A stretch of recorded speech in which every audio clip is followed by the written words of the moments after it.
한자, 원리 그런 게 있을까요? 우선 한자 원리를 이해하시려면 이걸 알아두시는 게 좋습니다. 육서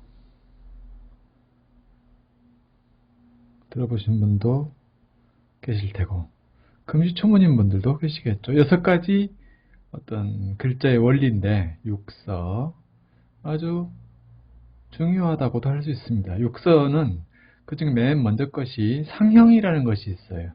상형. 이게 이제 모양상자입니다. 코끼리상으로 여기선 보지 않죠? 상형.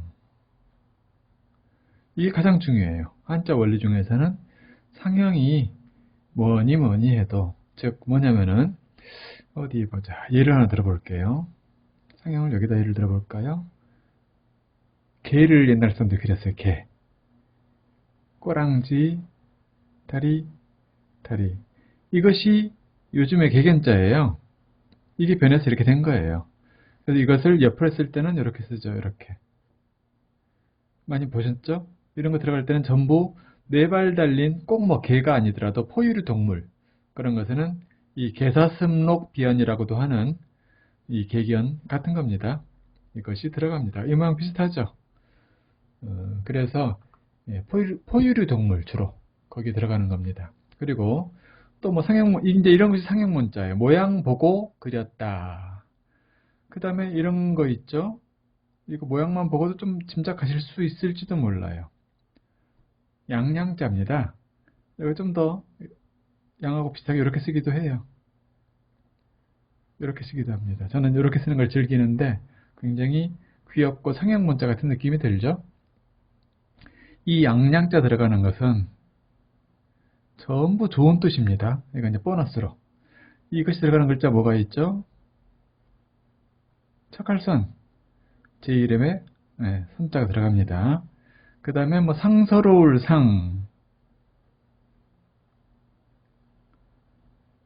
양하고 우리 민족은 이 양을 키우면서 이것이 우리 생계에 관계되기 때문에 굉장히 중요성을 가지고 있죠. 뭐 오를 의자. 양을 지키는 거죠. 내 양을. 이게 무기입니다. 나자지만 원래 무기예요. 이런 식으로 뭐 기를 양자도 있고 많이 있죠. 양양자 들어가는 자는 다 좋다. 이렇게 해놓으시면 돼요. 이런 것이 다 상형문자에 속합니다. 또 뭐 억수로 많지만 아니 그리 억수로 많지는 않아요. 몇백 자, 한 200자도 잘 안 돼요. 또 이런 거 있죠. 자, 이게 무슨 글자일지 알아맞혀 보세요. 말맞자입니다. 여기 뭐 하나 더 긋기도 하고 이게 요즘 이렇게 쓰죠. 이게 이제 변해서 이렇게 되는 것이죠.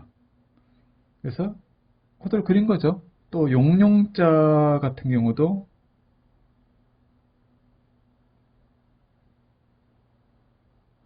이게 옛날에 용용자인데 지금 뭐 이렇게 쓰죠. 이것도 뭐 상상의 동물이긴 하지만 용을 보고 그린 그런 글씨라고 생각하시면 되죠. 상형문자죠.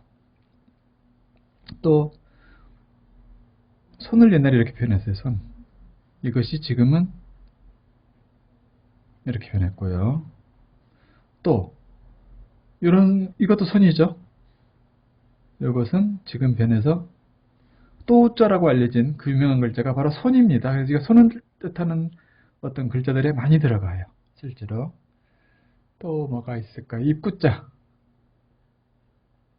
뭐 입이야 옛날에 이렇게 썼어요. 이게 이것이 된 거 거의 비슷하죠.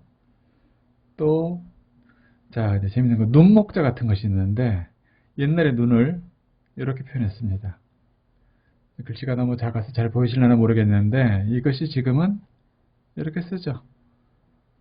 왜 그러면 이렇게 쓰지 않느냐? 이렇게 눈 같잖아요. 그렇지만 세로 쓰기를 우리는 했기 때문에 세로 쓰기 할 때는 이 모양이 더 적합한 겁니다. 그래서 이렇게 됐죠. 또 해, 날일자 이건 이렇게 표현하다가 이것이 변해서 지금의 이런 익숙한 날일자가 됐고 귀, 뭐 이런 식으로 표현했던 것이 지금은 귀자가 됐죠. 코는 어떨까요? 상형문자가 참 재밌는 게 많아요. 코는 이렇게 표현했어요. 그리고 위에 코 위에 이렇게 주름 같은 거 있죠. 옛날 배우들 보면 많이 주름이 있어요. 콧방울도 있죠. 이렇게. 이게 코인데 이것이 지금은 이렇게 된 거죠. 그래서 이것이 무슨 자입니까? 스스로자이지만 원래는 코자였던 겁니다.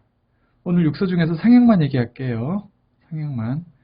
이것만 알아두셔도 굉장히 한자랑 가까워지는 거예요. 이 코를 자신이라고 생각하다 보니까 자, 사람 얼굴이 이렇게 있으면은 코가 그 사람 얼굴 중심에 있잖아요.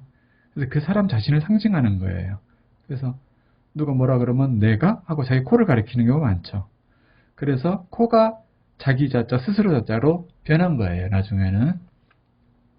또 불 같은 거 이렇게 표현하겠죠. 창작 있고 이게 변해서 지금의 이 불화자가 된 것이죠. 또 물은 막 이렇게 흐르겠죠. 이것이 변해서 이렇게 됐다가 이게 요즘도 변해서 이렇게 된 것이죠. 이렇게 다 상형 문자니까 아주 친숙하죠. 나무는 어떻습니까? 나무는 이렇게 위에 자라고 있죠. 그리고 뿌리가 있죠, 반드시. 이게 원래 그래서 이렇게 되는 겁니다. 지금은 나무목. 그리고 이 정도만 할까요? 마음심 하나만 더 할게요. 마음심자는 옛날에 이렇게 썼어요. 마음. 이게 뭐냐? 심장 모양 그린 거예요. 심장.